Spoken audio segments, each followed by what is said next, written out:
Hey everyone, my name is Dillon Gonzalez. I'm the editorial director of geekvibesnation.com and also a co-host of the Home Dance Film Festival podcast. And welcome to a brand new episode of No Streaming Required, your weekly deep dive into all the latest and greatest in the world of physical media. Welcome back.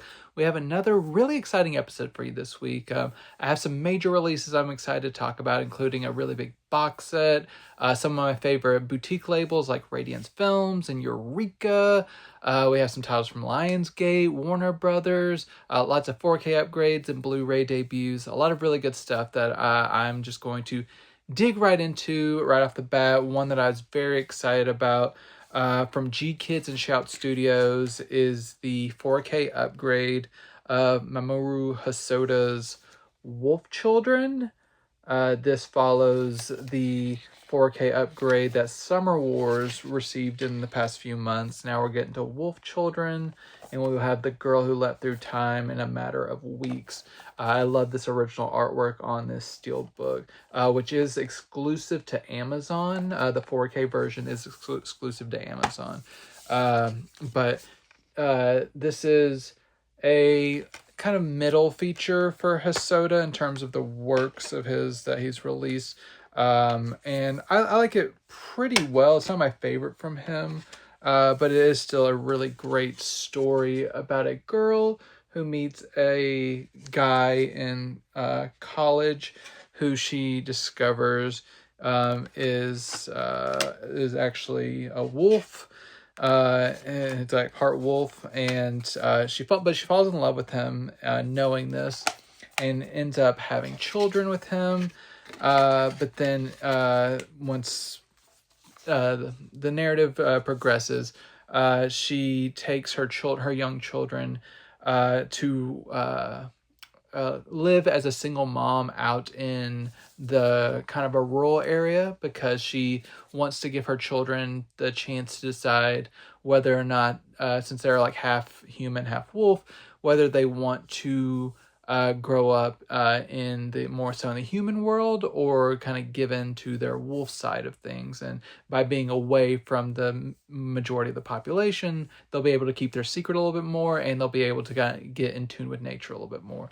But while they are out there, they kind of build a little community with everyone as they try to get their farm to flourish and all that kind of stuff, and learn to farm and everything. And it's a really kind of touching tale of family and community and finding your identity and where your place is in the world and everything. And all of that really works great. The only things that hold it back from being one of my favorites from Hosoda is actually how kind of the mother character, how she is kind of portrayed and kind of left in the end in terms of her individuality and kind of where her hopes and dreams lie and kind of putting that all into her family, and not really seeming to have a lot of agency outside of that. But otherwise, setting that aside, so it is a really quite touching and beautiful tale, and it is admirable how much she does care about her children, and she tries to make sure they are safe and taken care of. And it's a really, really beautiful tale that is animated to perfection. Really great animation, and just watching this story develop and watching these children grow up is very rewarding. And Hosoda is one of the best that Japan has right now. And every time he comes out with a new movie, it's an exciting time.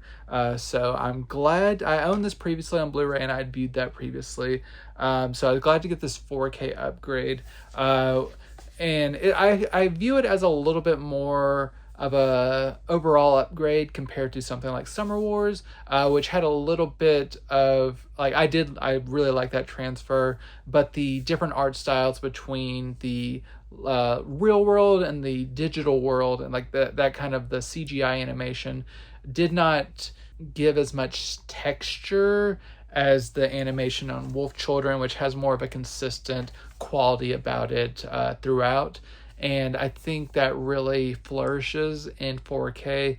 Maybe not huge leaps in detail from the included Blu-ray release or even the previous Blu-ray release, but I think it is a little bit more consistent, and in terms of no compression artifacts or any kind of black crush, anything like that.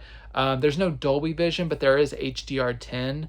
And the HDR really does kind of bring out the nuances of these colors, and really makes it kind of dazzle on screen, and just all the artistic flourishes are represented authentically. And I don't think anyone who is a fan of Hosoda would really be disappointed with this release, because while, like I said, it isn't a night and day difference between the previous Blu-ray, just because it was such a strong outing to begin with, this is a refinement overall. And if you are just wanting to own the best version, this 4K is very much worth it. There is a separate Blu-ray being released by Geek and Shout, since they acquired the rights to this one. That's not terribly different really at all from the previous Blu-ray, but that is out of print now. So if you missed it the first time and you're a new fan of Hosoda and you're trying to collect his work, the Blu-ray is good, but the 4K is a little bit better at Amazon, and it's overall a really quality release. And so it has both the Japanese and English audio dub, so you can choose whichever you want. And DTS 5.1 sounds really good.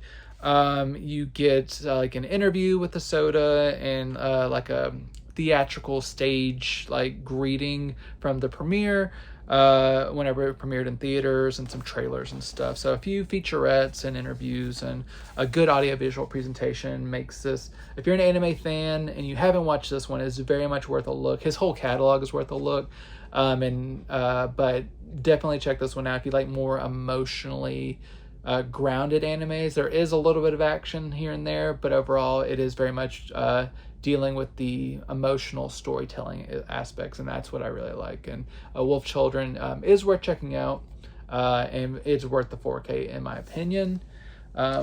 Another family-oriented film that I didn't quite click with as much, which wouldn't be a surprise if you've heard my previous thoughts about Disney live-action remakes. It is the Disney live-action remake of one of my favorites, Lilo and Stitch. So this is, I believe, the biggest movie of the year so far, and I'm unsure if it'll be topped until maybe Avatar comes out. But I talked about the animated Lilo and Stitch back in May when that 4K came out. So now I'm viewing the live action, and I expressed my concern on that episode how I was hesitant about this live action remake, mostly because I just think that it's not necessary. The original is so perfect and such kind of like a special part of my childhood, that I just really don't think this is anything but Disney finding a new way to make money off their intellectual property. And I kind of still feel that way. But that is kind of a little bit of like old man yelling at clouds a little bit. And if I've never seen the animated version, I will admit that the story is the story, and it is pretty dang close to the animated version with some changes here and there and some additions that I don't think make this they're not the strongest additions, but the core story of this alien who comes to Earth, who is like a destructive entity who ends up being part of this larger, being adopted as a pet that they think is a dog, but he's actually an alien, and becoming part of this family and learning to kind of be good and just really become a part of this family and community. It's such a touching story, and it really hits on an emotional level. And the young girl playing Lilo is super cute. Nani, the older actress, she does a good job as in the older sister role. Stitch, of course, to me, he cannot be as cute as he is in animated form. That's kind of like the one drawback of live action. And then some of the other aliens especially don't translate as well, and how they handle some of those aliens and trying to get around certain limitations that live action introduces, that's just a little bit underwhelming. It loses a little bit of the whimsy and kind of like special qualities that animation can bring to a story such as this one.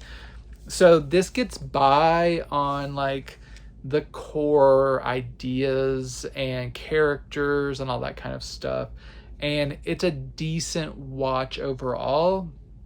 But I can I can't really think of many times where I would just choose to throw this on when I could watch the animated version, which is more beautiful to look at. It's a shorter runtime, and it just really hits all the emotional beats that I need from it.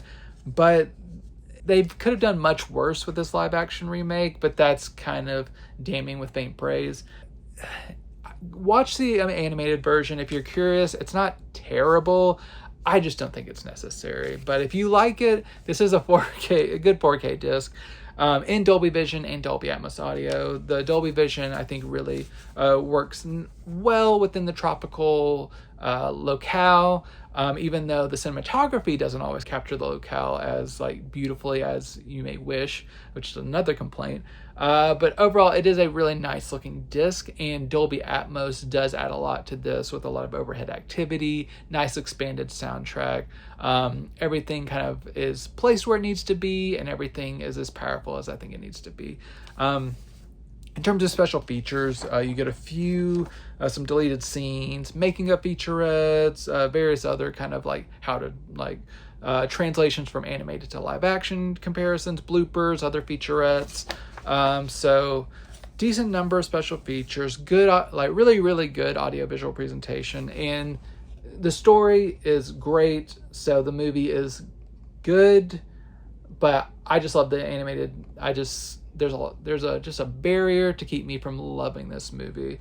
But I've definitely seen much worse from the Disney live action output.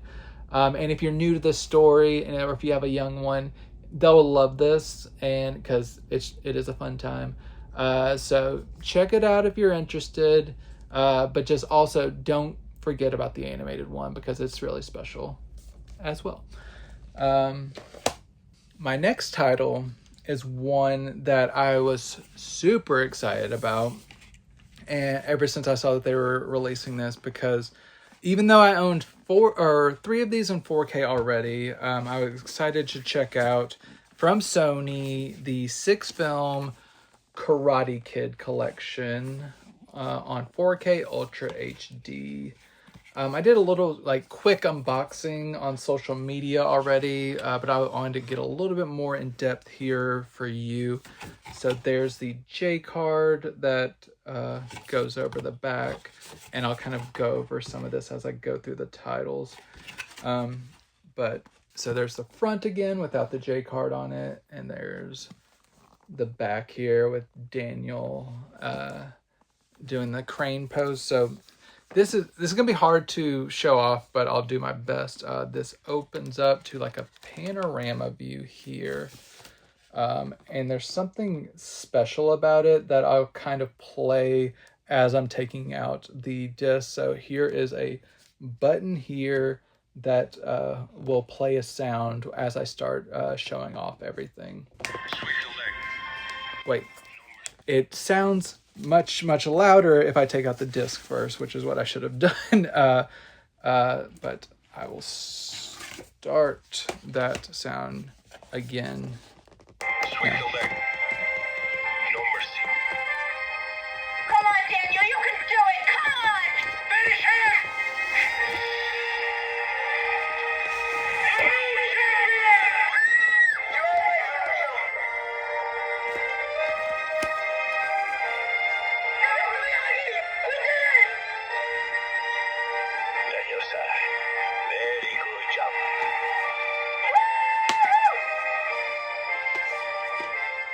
So yeah, I'll set that aside for now. And that just plays every time you hear the button. There's not variations or anything. But we have all 6 Karate Kid movies, which I'll show off real quick. So the first 3 of these were previous release in a trilogy, a 4K trilogy that is now out of print from 2021. I reviewed that at the time it was released. And since that time, the first film was re-released on 4K last year with some new special features, which I'll talk about here in a second. But this is the exact same disc as that. Part 2, it's audio visual the same, but there's some new special features, which I'll get into. That's the artwork underneath and disc art. And then it's a similar situation with part 3. So with the same Dolby Vision and Dolby Atmos audio options, along with the original theatrical audio, which is the case with all 6 of these movies. All of these are presented in Dolby Vision with Dolby Atmos audio and original theatrical audio. So Sony usually does a really good job of giving you an expanded audio options as well as the original. So these 3 original were already on 4K. But now, with this new exclusive to this 6 film set, we have now the 4th entry with Hilary Swank. So new to 4K here. And I should mention that these this set comes with a digital copy for all 6 films. There are individual codes for each film for those who want a digital copy. And then the Karate Kid 2010, in which Jackie Chan took over kind of the mentor role after Pat Morita passed away. And then you have young Jaden Smith. So this, like I said, the 2010 version is exclusive to this 6 film set. And then finally, just earlier this year in May, I believe at the end of May, we got Karate Kid Legend. So this is a brand new film that kind of got released after the kind of burgeoning resurgence of the franchise with Cobra Kai. Which the absence of the complete series of Cobra Kai on Blu-ray or 4K is really the only thing really missing from this set, in my opinion. But just keeping it just the Karate Kid, it makes sense. But for now, I'll just kind of... the Karate Kid as a franchise is... I love it. It's a really great kind of mixture of like sports movie and kind of emotional character driven studies. This original trilogy with Daniel, Ralph Macchio's character. I like the Karate Kid. I believe it is the best movie, but the second one is no slouch. The third one kind of gets my nerves a little bit just because it's painful to see Daniel having kind of more of a rift with Mr. Miyagi and how that kind of plays out. I'm glad to see Pat Morita come back for the next Karate Kid, in which I think that Hilary Swank does a nice job taking over, and he gives a nice fresh perspective to the franchise and everything. I know some people have issues with the 2010 Karate Kid just because it was pseudo remake, but they're not playing like the same characters or by any means. But having Jackie Chan come in here, I think it works very well, and just kind of like shifting the action to China, which they had done in the second movie as well. But in 2010, I think it works well, and they don't try to just they're not trying to replace the characters. They're trying to build something new. And the only real complaint I have is that it's too long at like 2 hours and 20 minutes. They could have shaved that down a little bit and a little bit more streamlined. And Karate Kid Legends kind of blends the storylines down from the new Karate Kid 2010 with the older Karate Kid, and kind of brings it into this new territory with this new story. And you have some great people besides Jackie Chan and Ralph Macchio, Joshua Jackson and different people in smaller roles as well. And in this one, you already have a kid who's already familiar with karate, but it kind of puts him in a different context. This one's okay. It's probably my second least favorite. It's a little bit ahead of Karate Kid 3 for me. But my issue with this one is blazes through things a little bit too quickly at just over an hour and a half. So between 2010 Karate Kid and Karate Kid Legends, if you kind of split the difference and made one a little bit shorter and one a little bit longer, I think it would have benefited each of them. But as is, I still think they're all entertaining movies, and I don't hate any of them. And I'm glad to have them all on 4K. I should note that Karate Kid Legends is not exclusive to this 6 disc set. There is a standalone release of this one, but as of right now, the only way that you can have 2010 and the next Karate Kid in 4K is from this set, because if you had previously purchased the first 3 Karate Kids, you would already have those. So the only 2 truly locked in here are these 2. Or nope, didn't see what I was holding up. These 2. But AV wise, they all look really great. All the movies that were shot on film, which I believe are the first 4 up to next Karate Kid, seem to be from the original camera negatives, and they look really, really great in Dolby Vision, Dolby Atmos audio. All the film grain is retained. It is Sony, so I always trust them to take the utmost care with their restorations, and it looks fantastic. And they've done a really nice job. I love the original trilogy whenever it came out on 4K, so still looks great. And then the next Karate Kid, it also looks really good. Everything sounds great in terms of both having the Atmos and the theatrical audio. The 5.1 audio in next Karate Kid sounds really good. The 2010 Karate Kid, it's not as much of a night and day difference from the older Blu-ray, which was already really good and when it was released back in 2010. But it is a nice improvement, especially with that Dolby Vision, really getting the nuances out of that color palette and everything. Same can be said for Karate Kid Legends. It's a brand new movie, so the Blu-ray looks fantastic, but the 4K just brings a little bit more nuance out of everything and really just dials things in and makes things look very, very beautiful. And the Atmos really kicks a lot of butt. So audiovisual wise, knocks it out of the park. Now with special features, what we have, like I said, the 40th or the Karate Kid, the original Karate Kid from that was released on 4K last year. All the special features that were new to that release that's on this new disc. So it's those discs reused, including a new commentary track and dailies, and all the original special features. Karate Kid 2 has all the archival special features that were on previous releases, but it has new dailies added to that, which I believe runs about 20-ish minutes of dailies. Karate Kid 3, you have a good number of new special features, including new deleted scenes and dailies, but perhaps most excitingly, it has all 13 episodes of the Karate Kid animated series in upscaled standard definition. And while these haven't been perfectly spruced up and remastered or anything, they do look really nice for an upscale. You'll still see age related things here and there, but they upscale quite nicely. And the fact that you can easily access the Karate Kid animated series now on physical media, that's pretty cool, and it looks really nice. They had this in lossless DTS 2.0 audio, which impressed me. And yeah, it's not really tied into the movies that much. It's it's its own thing, the animated series. They're getting into all kinds of adventures and stuff, like different confrontations over these 13 episodes, but it's fun. It's a kind of an oddity that's a really cool addition. So those look quite nice on in upscaled standard definition.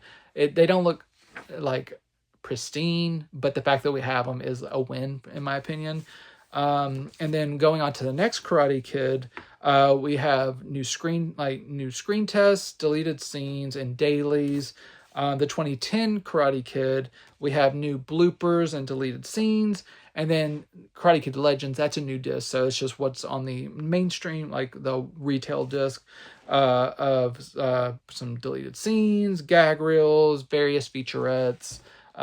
Overall, special features wise, Sony has dug into their vaults and tried to get all the different odds and ends that they could put into the set to make it special. And so that's it on disc wise. But I'll try to start putting these back here. But the physical set also has some kind of items that come with this collector's edition set, which I'm not sure if I already mentioned. This is exclusive to Amazon. So if you want this, you have to get this from Amazon. But it comes with this collector's edition like items that I'll show off a little bit. You get some trading cards, which I'll show off. I put this in my own kind of sandwich bag because I opened it up and there's nowhere else to put it. And I didn't want to be loose. You do get a headband here, which you can kind of see there. I don't want to kind of unfurl it right now. And you get some patches. You get 3 patches, depending on what kind of gym you want to represent. So you got the Cobra Kai and Miyagi-Do, and not sure which this one is. You got the 3 patches, and then I'll show off the collector's edition, like little trading cards. So you get like a lot of the main and like side characters here, all with little sayings on the back. I won't go like through everyone, but just kind of showing what that's like showing off the back of each of them.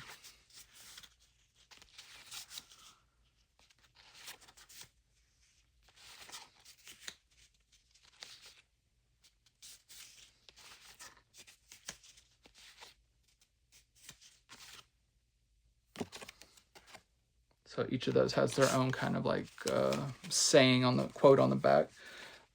So you got some physical like little specialties to this set. You have all 6 films that have come out in like ideal audiovisual quality, with new special features, and that animated series especially is super cool. So if you're a Karate Kid fan, this is a major kind of investment and like a big set to kind of store away in your room. But if you're a Karate Kid fan, which I am, I think you'll be very happy, because I'm very happy to have this, especially since the Hilary Swank Karate Kid, the next Karate Kid, has mostly been kind of treated poorly in terms of either being released as kind of a burn disc from Sony back in the day, or as a 2-pack with Karate Kid 3 from Mill Creek of all labels. So a 2-film set on a Mill Creek, single disc Mill Creek Blu-ray is no good in terms of compression or just overall quality. So I'm glad that film especially got the quality release it deserves.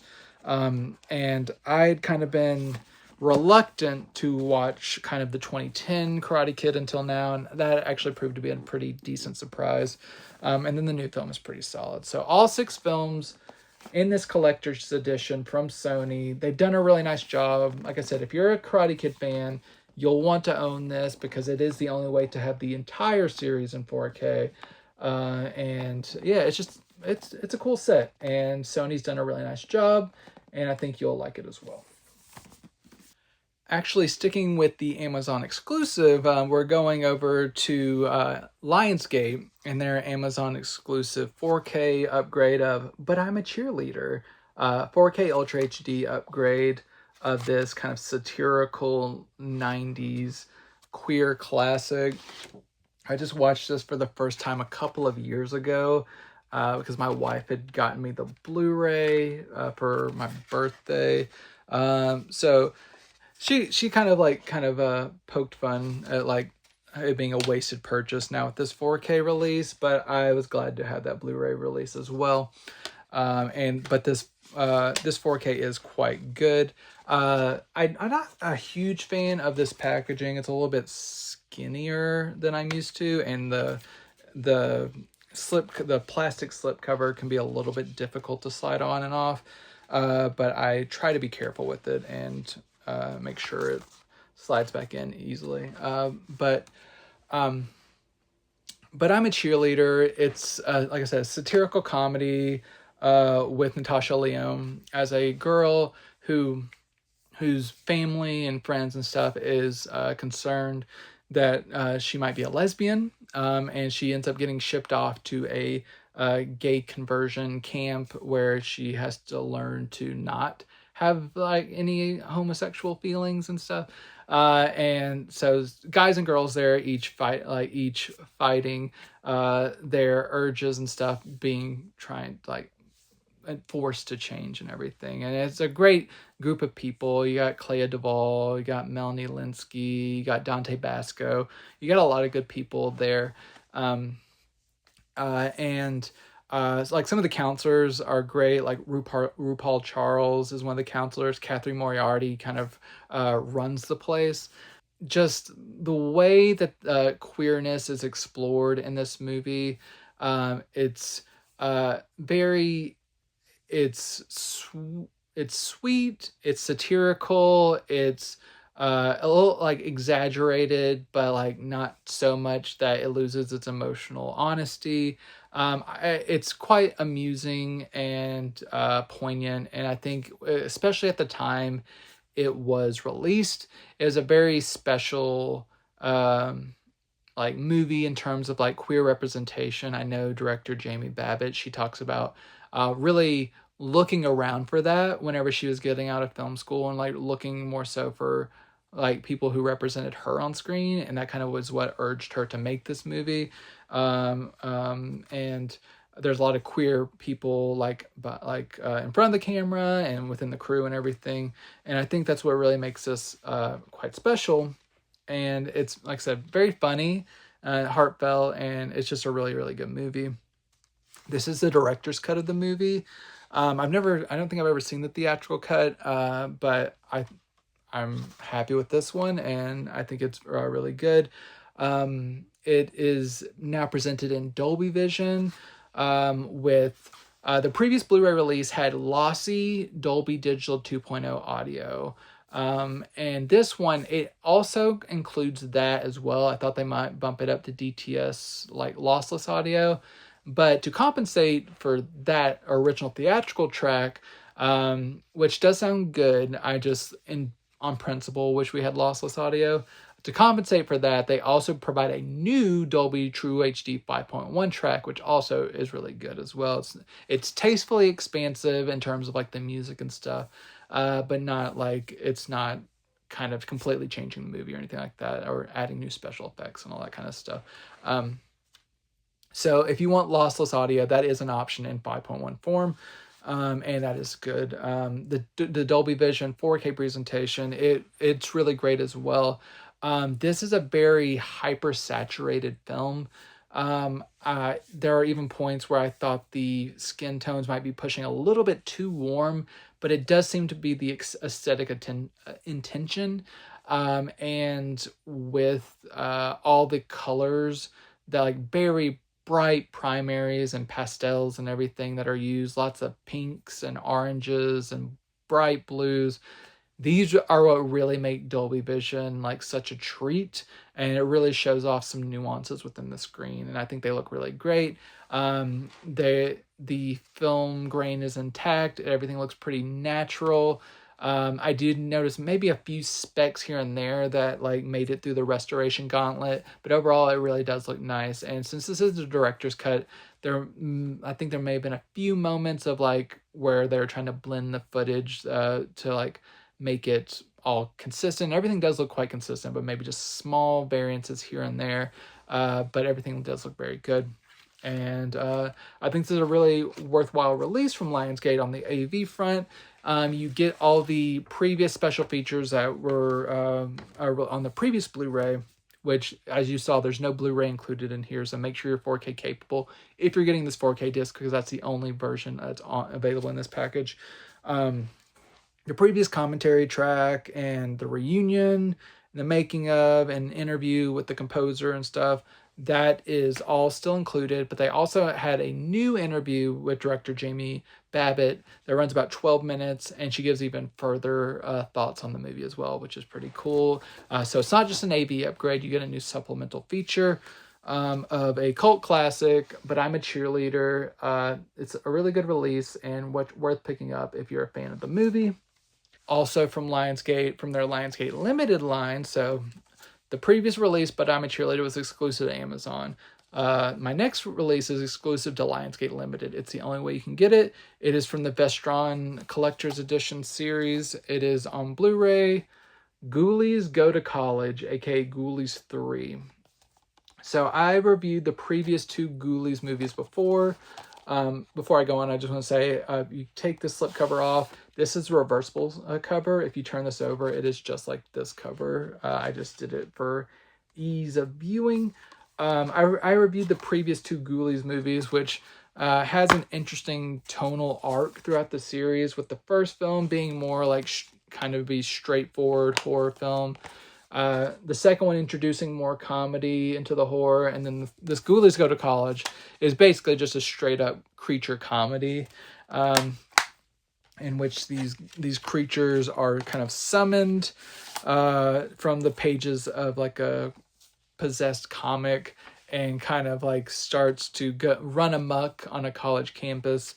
They definitely have different characteristics. They can talk in this one, and it's all within that kind of this framework of like, you get to meet some colorful characters, like human characters that are in these fraternities and sororities, but then the ghoulies kind of get in the midst of things and things start going awry, and you do get good amount of gratuitous nudity at points. You get lots of like crude humor, and just kind of ridiculous practical effects, and I found myself having a really good time. I think this has kind of an inconsistent reputation, and most people seem to think it's pretty bad. But overall, for what it was, once I kind of got on board with the tone and just knew it was going to be like pretty bad but fun, I enjoyed myself with this one. And I'm glad to own it. It's ridiculous, but it is fun.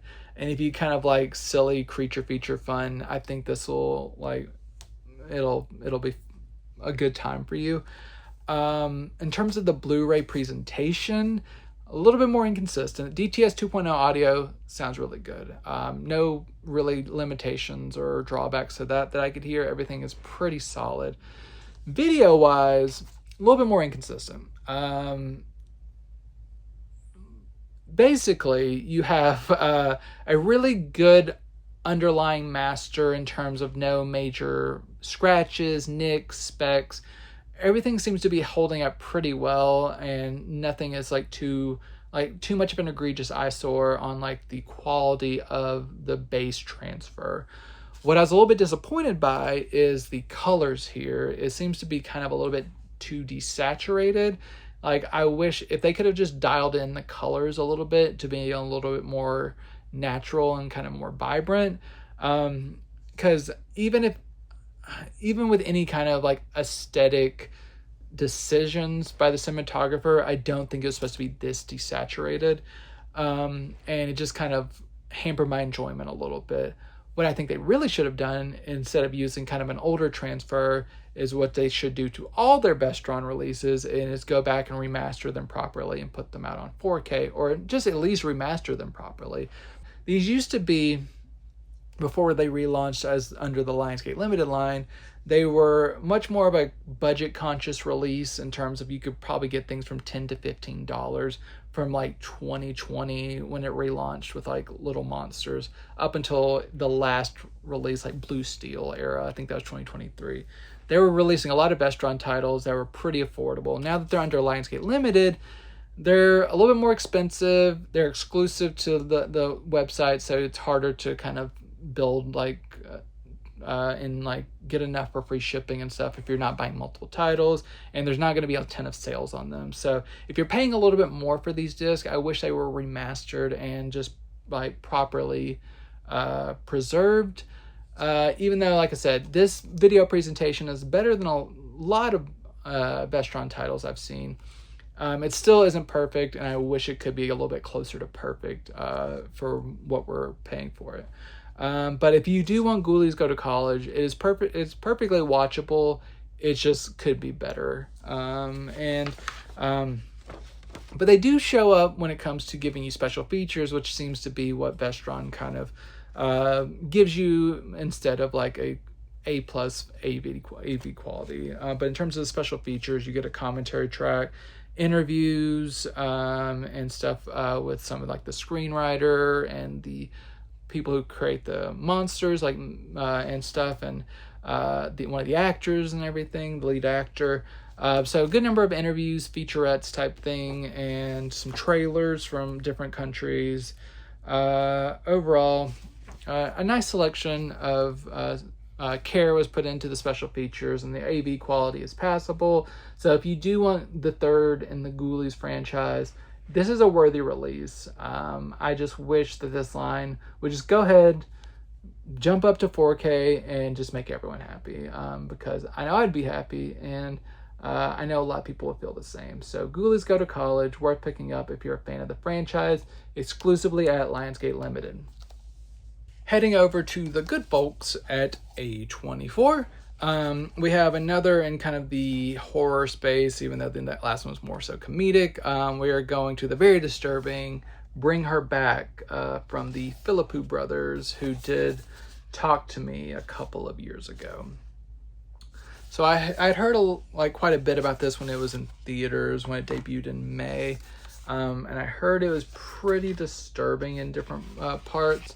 And I think it mostly lived up to that reputation about a young brother and sister who experience a tragedy and have to go live with a foster mother who seems, yeah, you can see how gnarly it kind of gets, who it seems kind of cheery and stuff, but comes to start showing her true colors as things go along.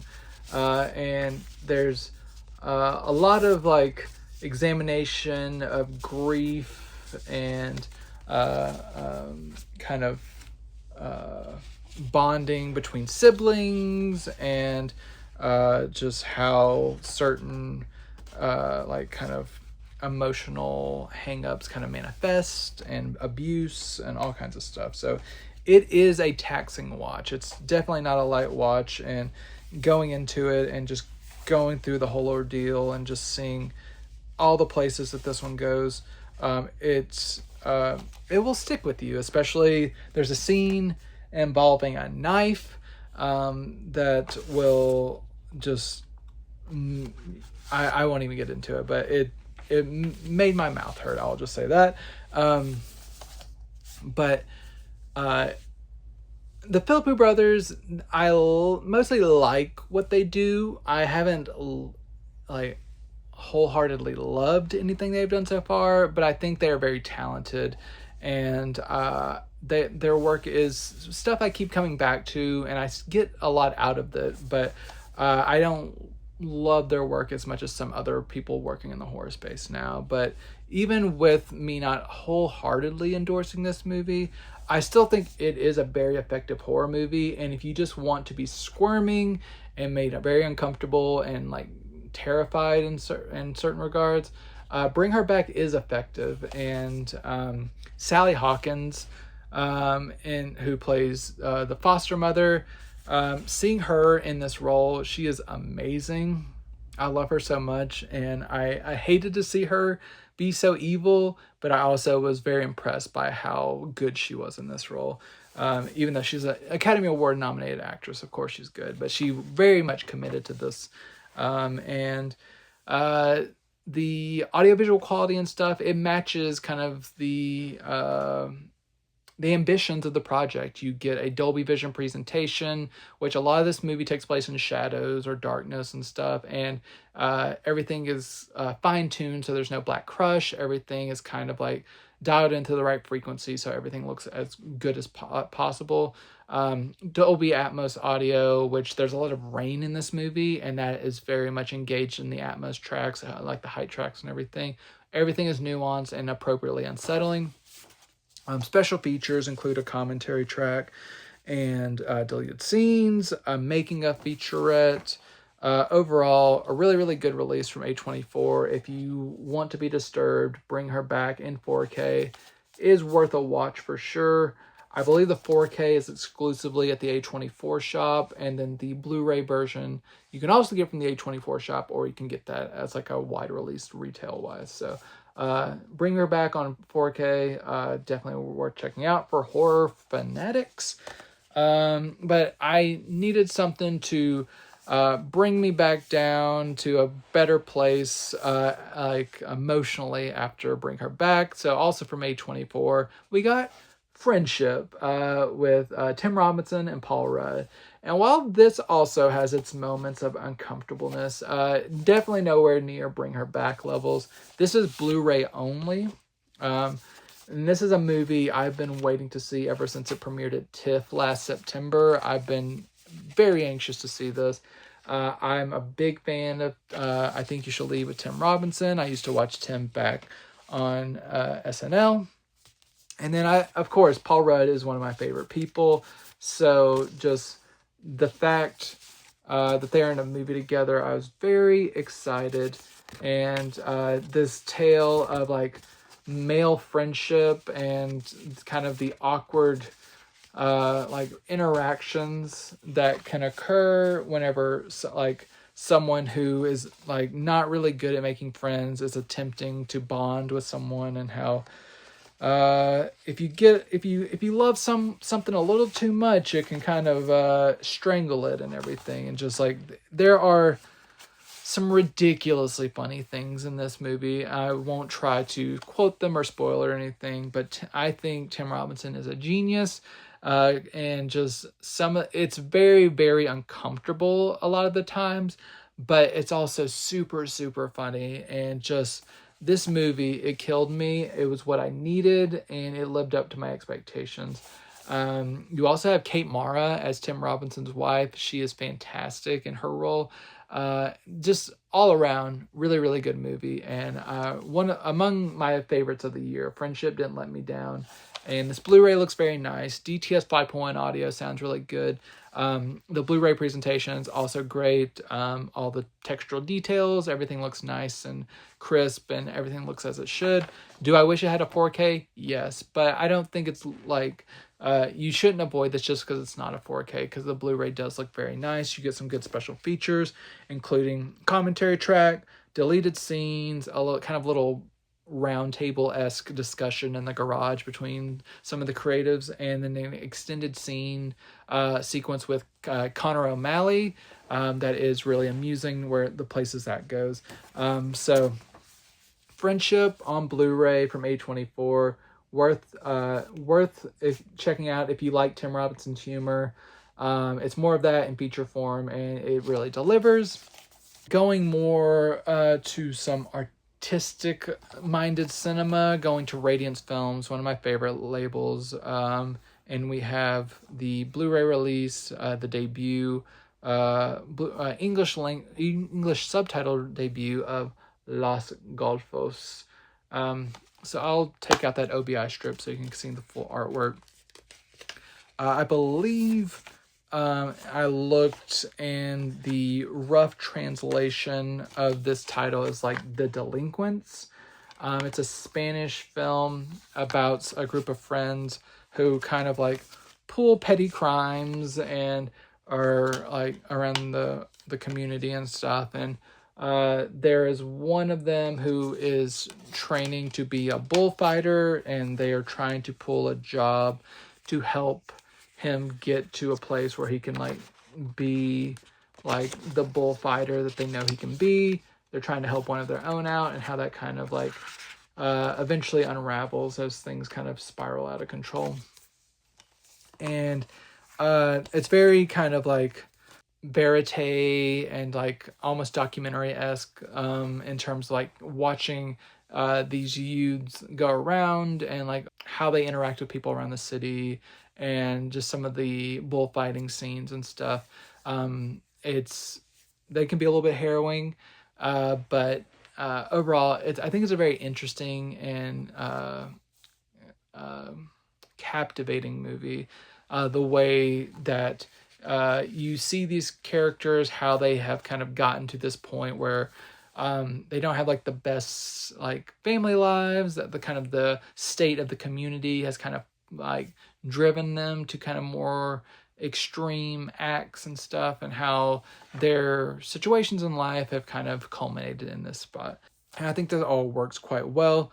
And ultimately, it's a movie that sticks with you.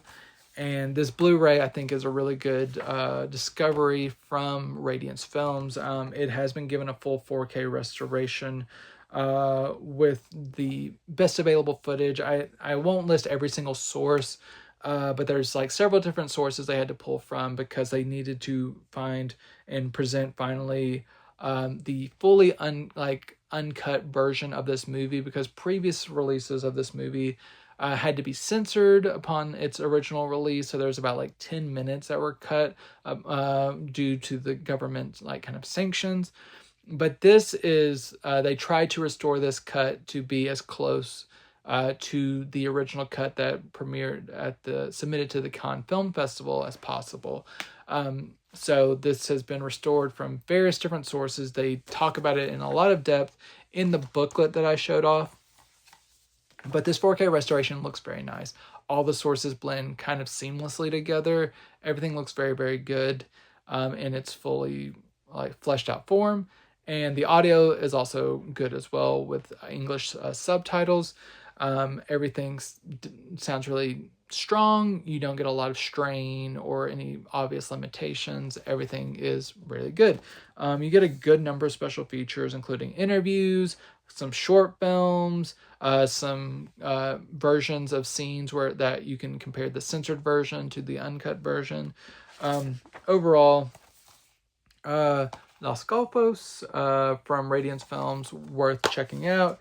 A good, interesting piece of Spanish cinema.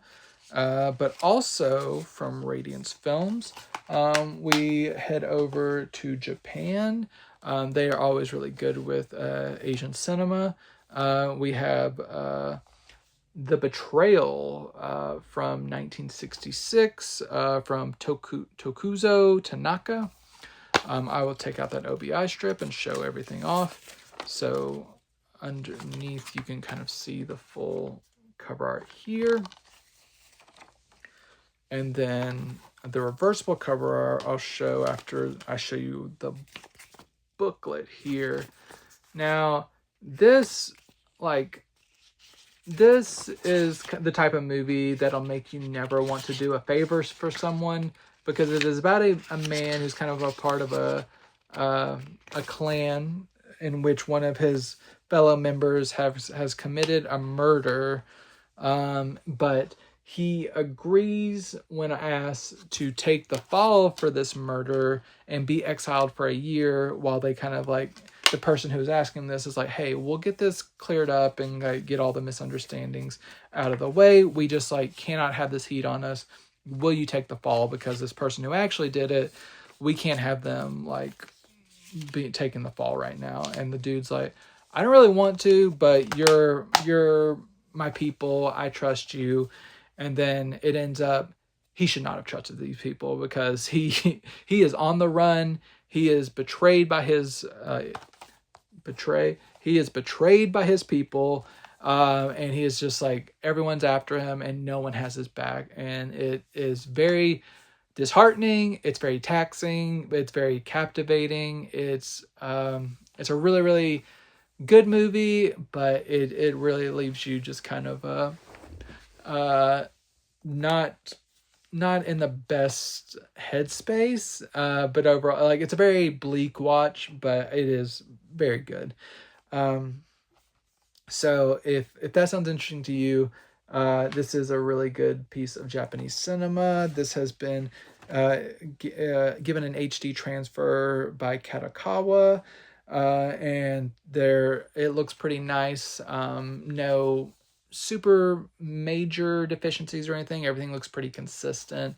Everything looks pretty natural. Everything seems to just be as good as you would want it to be.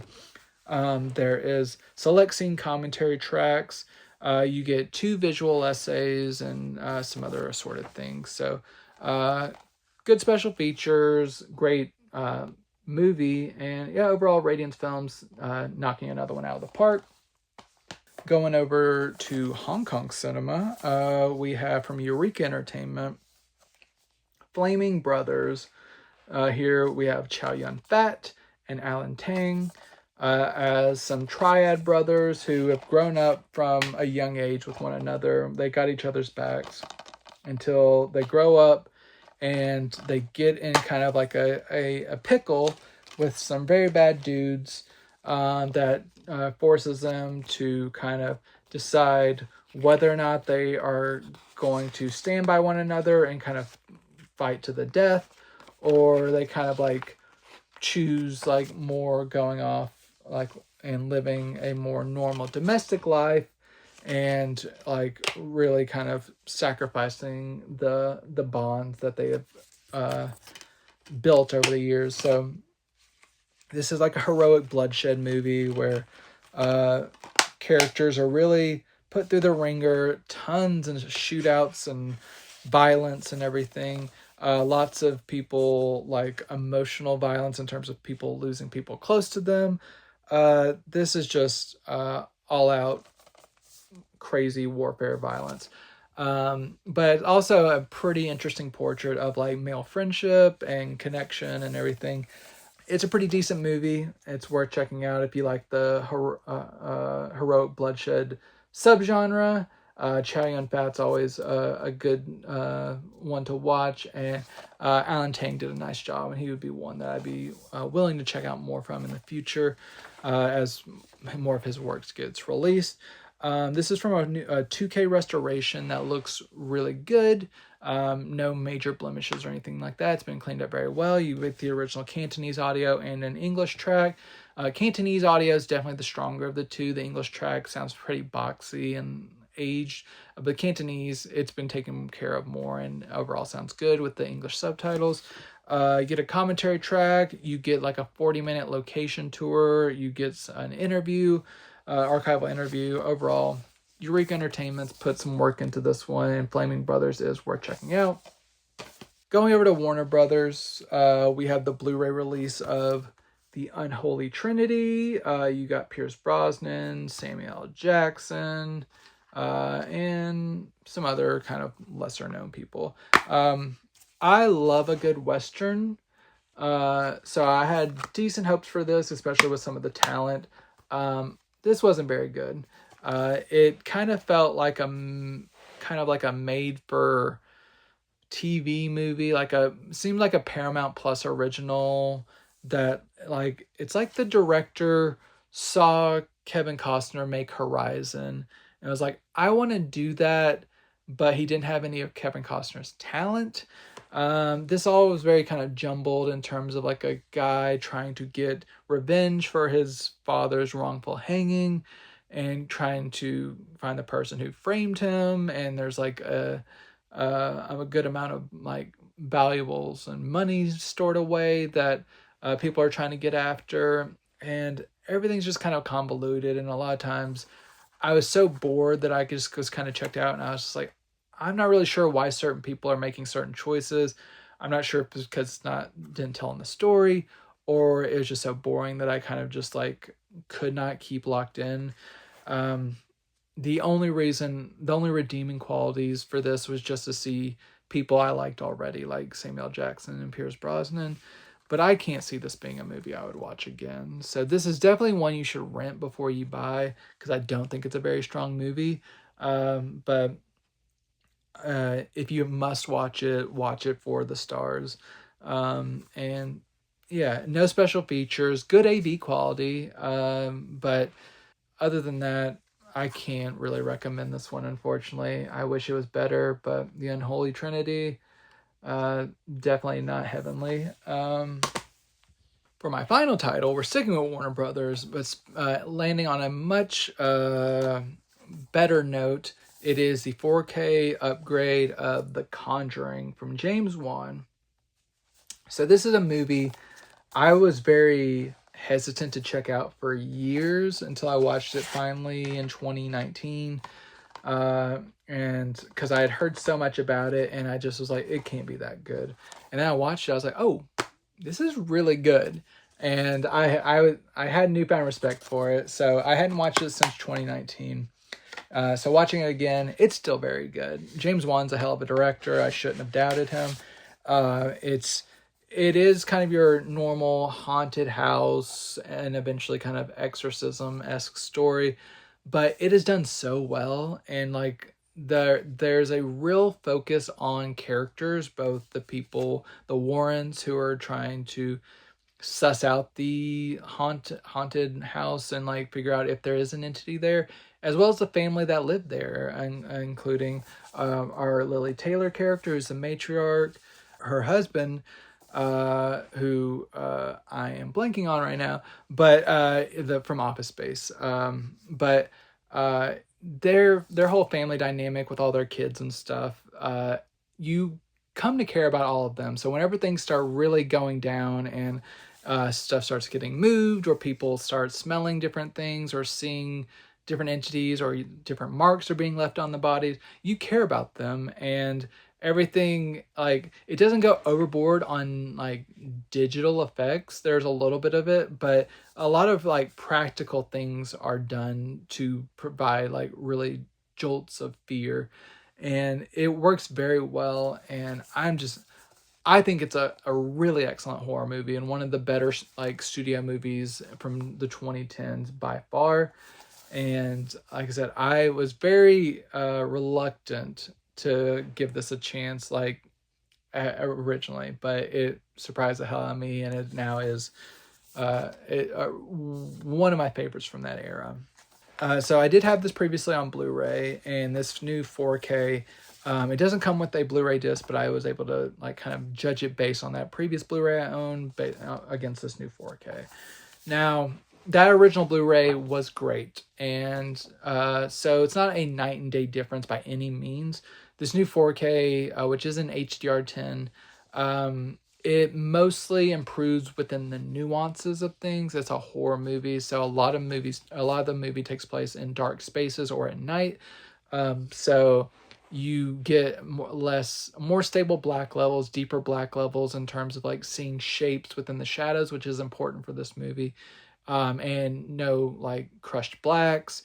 There's not a lot of like intense highlights, but all highlights are kind of firmed up, and everything, no compression artifacts or anything like that. So everything's just kind of more refined and within the intent of the cinematography. But it's not, like I said, not a night and day difference, but it is a solid 4K transfer. Audio wise, there's not an upgrade. I know people will be disappointed there wasn't a Dolby Atmos upgrade, but the DTS 5.1 track from before that is carried over here kicks so much ass. You can't really fault it. It really packs a punch. And I know occasionally people will hear Dolby Atmos mixes where they feel that the bass has been a little bit reduced or neutered or anything. So at least they didn't do anything to diminish the power of the DTS 5.1 track. And it really delivers on all fronts. And from what I understand, this was kind of a preference based from director James Wan. And it is, after hearing it, I can't really fault him for that if he did feel that, because it is a really, really good track. You do get a couple of new special features with some of the same cast members and crew, like creative team, that kind of reflect on the franchise. There are 2 new retrospective featurettes that run about 10 minutes long. And then all the archival featurettes, which are just a couple of like different brief featurettes about the movie. So yeah, if you're a major fan of this movie and you want to have the best version possible, this 4K is definitely worth owning. Like I said, you won't be like, oh, it's like I'm watching the movie for the first time. It's completely different. It's not, because the old Blu-ray was great, but it is a really, really good 4K presentation. So if you're a fan, it is worth it. It's a really, really good 4K, and it is worth checking out if you're a fan. That is my show. I hope you found something that you are interested in. If so, let me know in the comments what caught your eye. Or let me know if there's something you wanted me to talk about on a future episode. I'll be happy to search that out and talk about that on a future episode. Thank you for tuning in. I appreciate those who come back every week. Anyone who likes the videos and shares this around with people in their lives that also like physical media. It's really appreciated. I appreciate all of you who take the time to view this. I love doing it for you. I will be back again next week with a brand new, fresh batch of titles. But until next time, enjoy these movies.